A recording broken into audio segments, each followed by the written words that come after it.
ఎప్పుడు తప్పు చేసినా, ఏ పాపం చేసినా సరే, నువ్వు చేస్తున్న పాపానికి పర్యవసానముగా నువ్వు శిక్ష పొందుకోబోతున్నావు అని నువ్వు గ్రహించటానికి దేవుడు కొన్ని సంకేతాలు పంపిస్తాడు.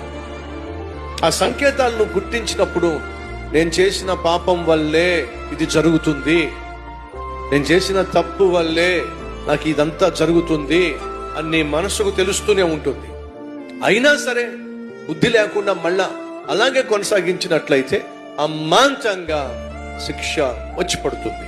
ఎన్నిసార్లు గద్దించినను లోబడనొల్లని వాడు మరి తిరుగు లేకుండా హఠాత్తుగా ఏం పొందుకుంటాడట? దేవుని శిక్ష పొందుకుంటాడు.